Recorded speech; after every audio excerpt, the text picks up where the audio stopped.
বল না কি হয়েছে, বল। বলবো তোকেই বলবো, কিন্তু পরে বলবো, এখন নয়। প্রমিস? প্রমিস? যা। হ্যাঁ আমি যাচ্ছি, তুই তাড়াতাড়ি চলে আয়, ঠিক আছে?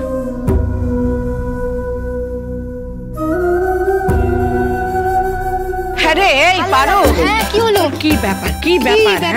রেডি হতে সেই তো গেলি, এখনো রেডি হতে পারলি না? সরি সরি মামুনি, 5টা মিনিট দাও, 5 মিনিটের মধ্যে চট করে রেডি হয়ে আসছি।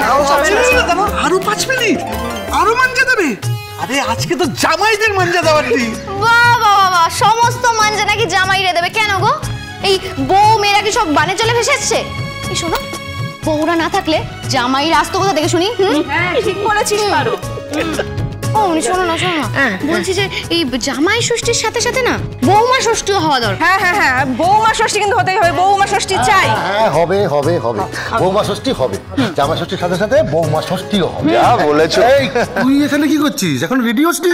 তোরা কি করছিস? মানে তো দেরি করছিস কেন? হচ্ছি বাবা, হচ্ছি। আজকালকার ছেলেপুলে গুলো না মানে অবাক কাণ্ড, জানো তো, এদেরকে কিছু বলার জন্যই। এই যে এসনাটা আজকে 1000 বার করে বারণ করলাম, ওরে খেলাকে নিয়ে যাস না, ড্রয়িং স্কুলে একটা দিন কামাই হলে কিচ্ছু যাবে আসবে না। এটার কথা শোনে। আর তাছাড়া মেয়ের তো আমার মেজাজ একবারে সপ্তমে চড়ে আছে সবসময়। 1000 বার বারণ করেছি তোমাকে, তুমি কারো কাছ থেকে চকলেট নেবে না। তোমার চকলেট খাওয়াটা বারণ, তুমি জানো না? কেন খেয়েছো? আরে কি হয়েছে কি? আজকে জামাই ষষ্ঠীর দিনে আমার নাতনিটাকে কেন বকছিস শ্রী বলতো? মা, যখন ওকে বকবো তুমি ওকে লাই দেবে না, এতে ওরা আরো বিগড়ে যায়। মাথা গরম করিস না ইসনা, কি হয়েছে আমাকে বল। কি হয়েছে বলতো? খেলাকে বকছিলি কেন তুই?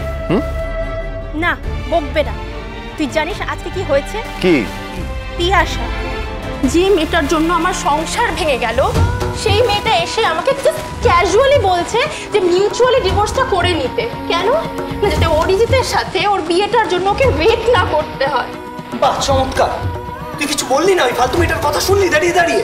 আমার না সিম্পলি রুচিতে বাঁধে ওর মতন মেয়ের কোনো কথার উত্তর দিতে। তিয়াশার কোথায় দেখা হয়েছিল? খেলাকে যখন আনতে গেছিলাম তখন। আবার কি আদিক্ষেতা করে আমার মেয়েটাকে চকলেট দিয়েছে, আর আমার মেয়েটাও হয়েছে হ্যাংলা, হাত পেতে সেই চকলেটটা নিয়েও নিল। না, এর একটা বিহিত না করলেই নয়। দেব, তুই একটা ভালো উকিলের সঙ্গে কথা বলতো। ওই অরিজিৎকে যদি আমি কাট করায় না দাঁড় করিয়েছি, তাহলে আমার নাম সুমন পাল চৌধুরী নয়। সত্যি তো, আগের থেকে যখন একটা মেয়ের সঙ্গে সম্পর্ক ছিল, তখন এসনাকে বিয়ে করতে গেল কেন? ওর একটা শাস্তি হওয়া দরকার। তোমরা যা খুশি করো বাবা, আমার জাস্ট ভালো লাগছে। এই দেখি কি হচ্ছেটা কি? কি হচ্ছে?